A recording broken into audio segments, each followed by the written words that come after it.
Kaixo, Merina Gris hemen, eta gaur Gazteako jakitunetan gaude Irudamatxo kantaren inguruan hitz egiteko. Esnatu zara, beste behin, negarrez, gaur ere, askida ezagutzen gara. Hori da, arazo bat errepikatzen denean, arazo bat betiko arazoa denean, daukazun sentsazio hori, ez? Nazkatuta egotearen sentsazio hori da. Eta negar egitea oso ondo dago, bakit asko esaten dela eta horrela dela, baina agian ez dakit, eguneroko arazo bat denean, kasu honetan metafora merke bat zen, baina bueno, da nazkatuta egotea, basikamente. Eta zer gertatu zen, oraindik maite zintudan, baina zuk enauzu nahi, nitaz jada aspertu zara. Hori da, nabaritzen duzunean norbaitekin zaudela, edo hobeto esan da hemen toki konkretu batean zaudela, baina bueno, toki horrek ez zaituela nahi, edo beste horrek zu ez zaituela nahi, ze garratzaen hori onartzea, eta era berean ez dakazu oraindik adorerik bertatik mugitzeko, baina ezin egona areagotzen zaizu, eta ezin duzu hortik blokeatu bezala egiten zara, ez? Horako zerbait. Eta ez duzu onartzen, ez? Agian nola denbora pasa ala gauzak aldatzen diren eta zure tokia agian beste bat dela. Egin dituzun lagun berri horiek, turistak, ez dira egongo neguan. Askotan ez dugu baloratzen betidanik hor daukaguna eta gauza berriek liluratzen gaituzte eta gauza berriek askotan efimeroak izaten dira eta ez dira gure oinarri edo ez dute gure oinarri hori osatzen. Hasi que kontuz horrekin.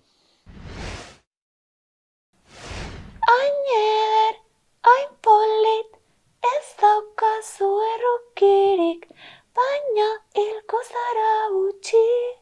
Nazkatuta gaude donostiarrak izan da mundu guztiak esaten digulako ze polita den Donostia eta, bueno, bai egia da, baina azkenean garrantzirik gabeko zerbait bilakatu da hori, ez? Donostiaren edertasuna, ze beti esaten dugu que morirá de guapa. Edertasun horrek akatuko duela eta askotan Donostiaren edo Donostiarren pertsonalitatea izan da ederra izatea eta hiri eder batean bizitzea eta hori ez da pertsonalitate bat, hori ez da nortasun bat eta nabaritzen da eta arrazoiarekin esaten digute hori, egia esan.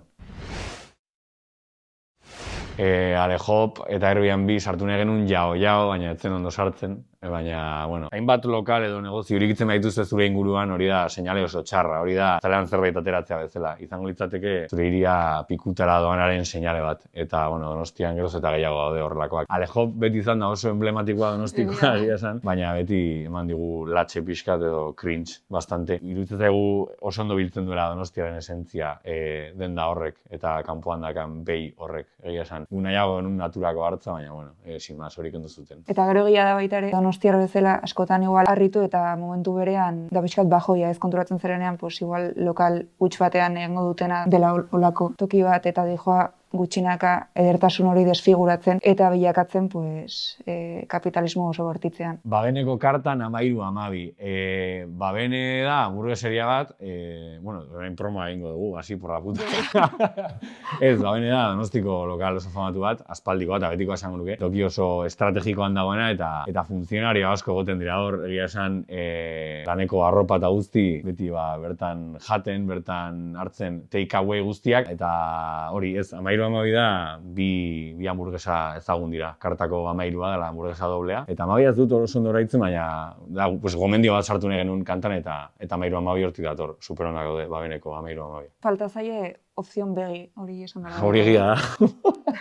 Babene jarri opzio veganoak, mesedez. NPC fuera de aquí, herri honek ez du hirian tokirik. Azkenan gertatzen ari den zerbait da, zure tokia urruntzen ari dela, bihotza triste jartzen da konturatzen zarenean, zure ohiko tokiak daudela geroz eta beteago momentaneo pasatzen den jende batekin, ez? Eta nola galtzen dezun igual egunerokotasun horretan lasai bizitzeko aukera bizitzarelako museo batean. Eta hori da pixka sentsazioa. Zer da NPC galdetzen dizun jendea, ja 40 urtetik gorako jendea, edo zenet, bada jendea ja gaztea ez dena esango dugu, edo internetaz dakan jendea, edo NPC bat den jendea. Baldin bakizu zer den NPC bat eta gaztea baldin bazara, agian NPC bat zera zu. Eta Donostian asko gaude, gainera nabaritzen da, Donostian ateratzen baldin bazara, egunean zehar, jendez petatuta dago kalea, eta gero gaueko 9, atzo gaueko 9, ez zegoen inor. Orduan nahiko arraroa da, eta hori da baita ere, Venezia eta horrelako hiritan gertatzen ere bai, egunean zehar jende pila dagoela, baina jende horrek ez dula bizitza egiten hor, jende horrek ez dula Donostia habitatzen. Jende horrek egiten duna, museo bat izango litzuzela, sarak esan duna bezala, hortik pasa eta listo. Da horiek dira nahi ez ditugun NPC horiek, baina gure hiritartasunaren parte direnak, edo parte egin dituztenak. Hor dago, bat pila bat gustatzen zaidana, de hecho, ustendik inula hori bere garaian. Bai. Baina asko gustatzen zait Megan Thee Stallion eta berak pila bat egiten du hori. Tipo ad-lib bat bezala en plan hola, eta bueno, sin más, pues hori esan nuen eta hor dago sortuta.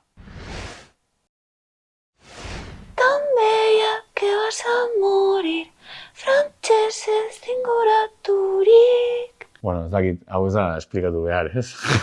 Literal. Nahiko literala. Nahiko literalak izan geha kanta honetan egia esan. Eta gainera Donostin dauden frantses asko, horrela gazteak batez ere gau parten eta ikusten direnak, daude edo beti mutur joka edo gero askotan galdetzen prostituzioaren inguruan, ez dakit. Nahiko puteroak direla, esan daiteke, edo gutxienez gure inguruan hori bizi dugu. Pila bat aldiz karetik igual gelditu eta 22 urteko frantses, pues, utaz galdezka, beraz, bueno, zaigu eredu hori asko gustatzen egia esan. Donostiako iruda motxo, errenterian etorki.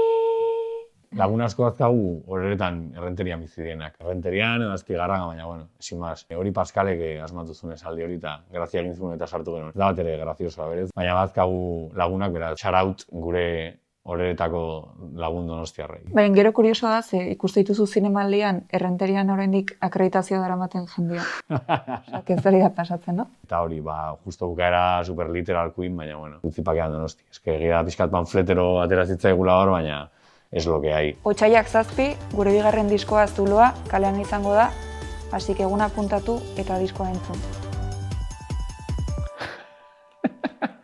Guai, no? Zure musika